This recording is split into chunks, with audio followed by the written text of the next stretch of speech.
sering sekali mengingatkan pasangannya atau temennya, lu udah makan belum, lu udah tidur belum, gitu loh. Lu harus santai dikit, tapi mereka lupa bahwa ya mereka juga manusia gitu, mereka juga butuh care itu. Adalah ketika saya merasa ini bukan gua nih gitu, ini sudah melebihi kapasitas gua sebagai manusia gitu.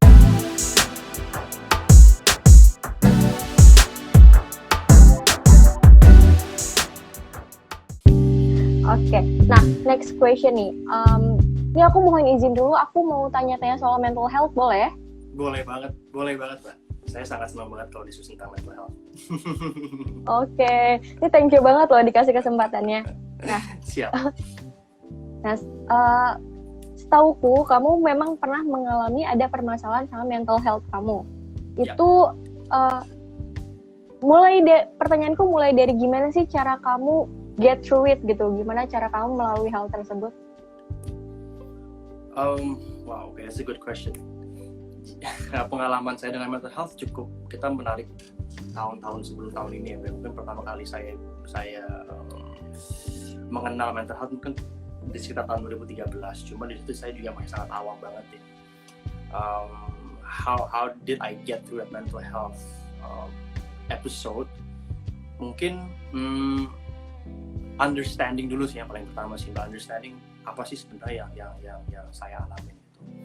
Lalu sejauh mana saya bisa cope with it gitu. Tapi ketika kita ngomongin mental health, tentu di sini saya berbicara dalam pengalaman pribadi saya gitu, karena saya tidak punya background tentang mental health atau psikologi atau psikiater gitu. Tapi tentunya ketika saya pada saat itu saya merasa memang ada sebuah permasalahan mental health di dalam saya, I seek for help tentunya. Vokal terhadap isu ini terutama kepada lingkungan sekitar saya, yang paling pertama adalah keluarga, dan alhamdulillah mereka juga sangat mendukung saya.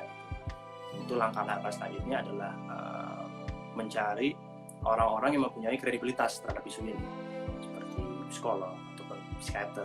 Dan memang it's a huge step ya Mbak ya, untuk kita bisa keluar dari zona nyaman itu, apalagi isu mental health di Indonesia ini masih sangat dipandang sebelah mata yang pertama, lalu masih terlihat sangat tabu sekali gitu. Dan ya alhamdulillah keluarga dan teman-teman saya pun sangat mendukung untuk melakukan banyak sekali kegiatan yang untuk tanda kutip berupaya untuk menyembuhkan saya kembali. Jadi I think to go through a mental health experience, you have to understand what it is you're going through pertama. Dan yang kedua adalah kita harus bisa menerima bahwa mungkin kita mempunyai kekurangan dalam satu aspek mental gitu. Yang ketiga adalah ya berani untuk berbicara.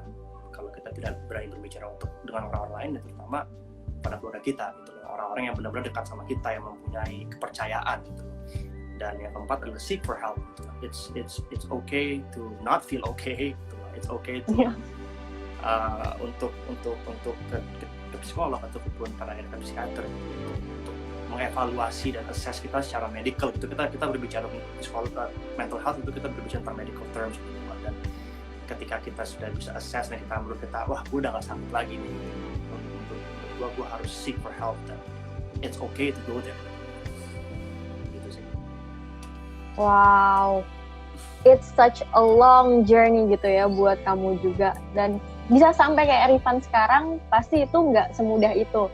Nah, tadi juga kamu sempat bilang kalau misalkan kamu seeking for medical help gitu ke psikiater juga.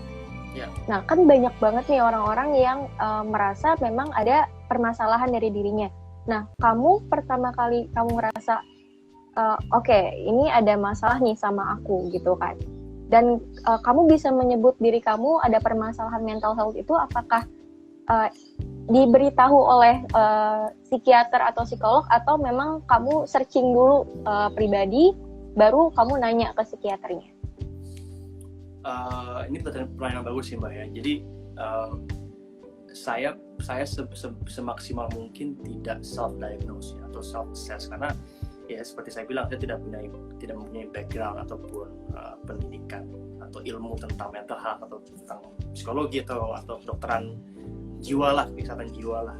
Dan mungkin titik dimana pada saat itu saya berani untuk ya approach secara medical gitu adalah ketika saya merasa ini bukan gua nih gitu, ini sudah melebihi kapasitas gua sebagai manusia gitu.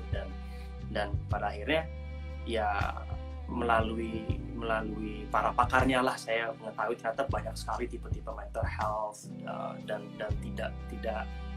tidak seperti yang kita lihat selama ini gitu. Banyak sekali cabang-cabangan mental health yang mungkin sama sekali saya tidak tahu pada saat itu, dan ya tentu saja itu membuka wawasan saya juga untuk mengenal saya lebih dalam lagi, dan ya tentunya bisa menerima, itu yang paling penting sih, bisa menerima bahwa I maybe have some sort of mental issues yang mungkin saya sebelumnya nggak tahu, karena menurut saya membawa ranah mental health dan kesehatan jiwa dalam ranah publik itu agak sedikit menantang, agak sedikit rancu ya. Di sisi kita ingin meningkatkan apa sih isu ini kepada masyarakat, tapi tentunya kadang menjadi bumerang itu ketika isu ini dipakai untuk komoditas dan dipakai untuk ya self-diagnose yang mungkin banyak sekali orang saat ini mengalami gitu sih Mbak. Jadi mungkin my advice is if you feel like you are going through something, seek for help gitu. There's nothing wrong about it gitu loh. Stigma bahwa mental health itu adalah something different itu harus sama-sama kita bahas, kita sama-sama kita harus tackle gitu loh. Jadi yeah, I think that's the answer to that. Okay. Nah, terus if you don't mind to answer this ya, kalau misalkan kamu ngerasa ini nggak mau kamu jawab, kamu boleh pas aja. Yeah. Sebenarnya apa sih yang men-trigger sehingga kamu mengalami hal tersebut gitu? Apa sih triggernya? Cukup banyak pengalaman hidup yang melebihi kapasitas saya sebagai manusia. Saya percaya everybody has a breaking point, everybody has takaran mereka masing-masing. Mungkin saya dan Mbak Adel juga mungkin kita mempunyai takaran pain tolerance yang berbeda gitu. Mungkin Mbak lebih kuat dalam satu aspek, saya bisa kuat dalam satu aspek, dan I think it's completely fine for us to feel like that gitu. Dan ya pada saat itu saya merasa ya saya kekurangan dalam satu aspek, which is ya mental health saya. Oke. Nah, tadi juga kan kamu sempat nyebut kamu didukung juga nih sama keluarga gitu kan. Yes, keluarga kamu mendukung kamu agar kamu bisa lebih baik gitu kan, bisa membaik gitu kan. Nah, kalau misalkan kamu sendiri nih, ada nggak sih hal yang keluarga kamu lakuin gitu loh yang bikin kamu ngerasa oh my god, I'm so blessed gitu loh. Aku beruntung banget ada di sekitar mereka, keluargaku atau mungkin orang-orang terdekatku gitu. Acceptance sih, bahwa mereka menerima bahwa mungkin saya ada sebuah kesulitan dalam mengelola mental saya, dan that's menurut saya itu fundamental yang paling sebuah blessing banget sih ketika teman-teman dan keluarga kita bisa menerima, lalu tidak not being judgmental tentunya. Mereka justru mengakomodir kita, lalu memberikan kita opsi, resources dan sumber daya yang bisa mungkin membantu kita secara medis atau secara psikolog gitu. Jadi I think the acceptance they give for me as a human being itu yang mungkin saya paling bersyukur sih. Gak cuma keluarga doang, teman-teman dekat saya juga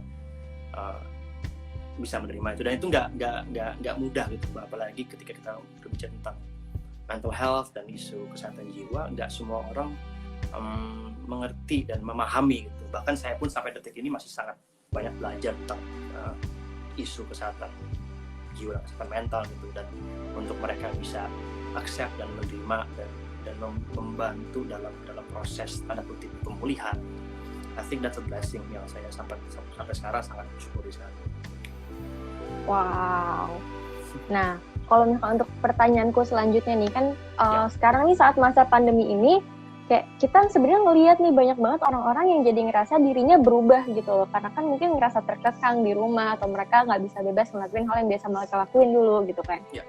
Nah, kalau misalkan menurut kamu kan sekarang banyak yang mungkin kesannya kayak self-diagnose kali ya.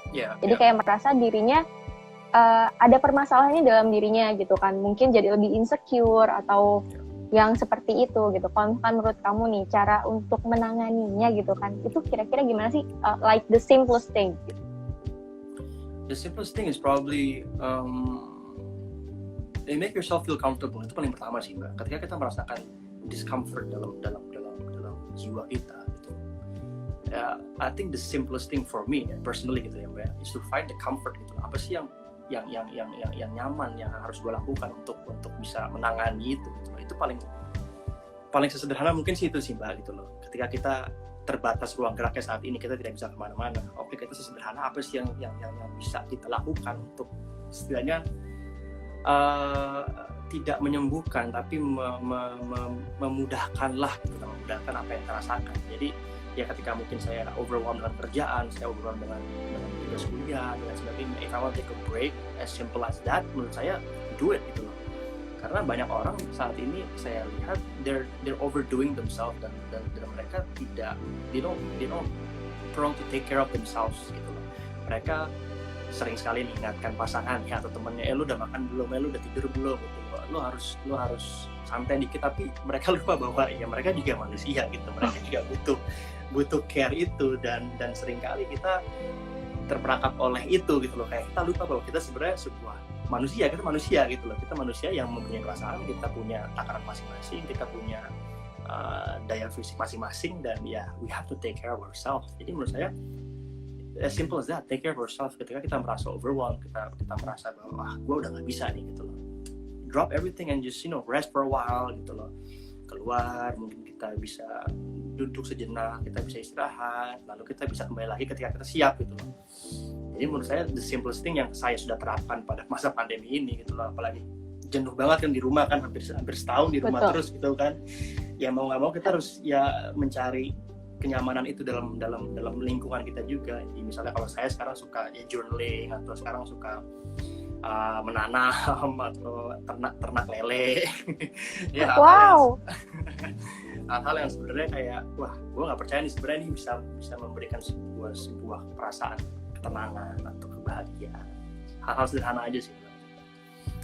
Wow. Jadi kamu dapetin kesenangan itu malah dari hal-hal yang nggak pernah kamu duga ya? Iya, exactly. Oke.